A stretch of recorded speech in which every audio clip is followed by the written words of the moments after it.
The worst part is looking at this happy, beautiful boy and just thinking that like he will never be happy. Like, how can he be happy with this diagnosis? He'll never walk, he'll never talk, I'll never hear him say mama or I love you. He'll never chase friends, he'll never accomplish anything that any little kid wants, and how the future that we thought he had is not a possibility. Families with children with Lesch-Nyhan disease, the classic form,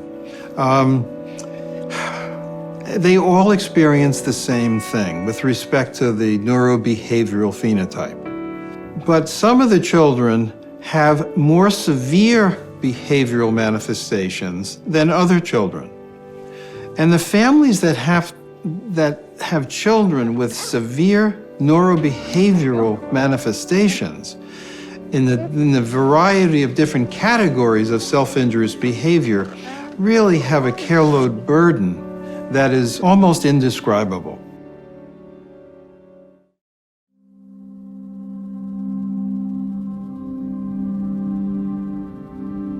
But even parents with children with mild forms of self-injurious behavior over the lifespan have tremendous responsibility in caring for their children. We have this notion of there's a culture of disability, and families, siblings, parents, grandparents, cousins, even neighbors of children with Lesch-Nyhan disease are all become part of this culture of disability. It impacts everybody.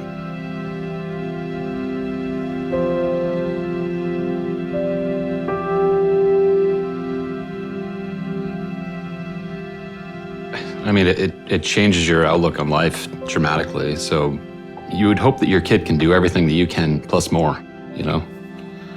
And to have that taken away, it's tough.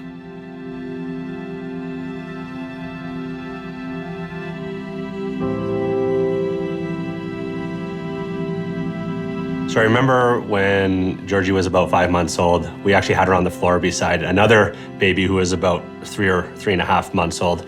And there was things that the 3.5-month baby was doing that Georgie was not doing, just on the floor beside each other. It was very noticeable. We really wanted to chalk it up as being colicky, but then when we realized that her gross motor skills were also very behind, we knew that something was wrong, and we knew we had to get help and get other people involved. This burden is what drives families to seek a cure for Lesch-Nyhan disease. We don't have a cure yet. We only have management strategies. Can you imagine having a child who needs 24/7 care? The care load burden is just unfathomable. And I don't see how parents do it. The saddest thing I've had to purchase is binders for her elbows and gloves for her hands so that she doesn't have the ability to reach her hands into her mouth. And we've already had discussions about full teeth extraction if she continues chewing her lips and cheeks. Those are conversations that no one can foresee, but ones that are necessary for our children. Individuals with Lesch-Nyhan disease, as they get older, are fully aware that they are trapped in their genetic disease. And they'll readily say to you they hate LN. But they also, at the same time, when care is provided to them, they absolutely love life.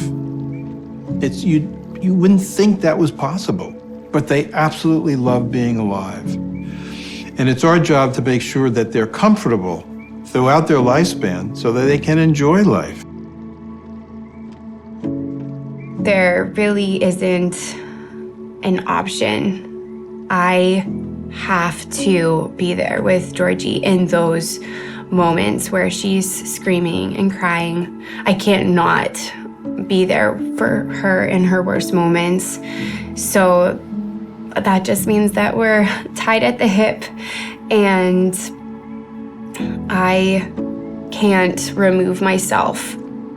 And I know that I have to keep going because somehow she's going and making it through every day. So I need to as well.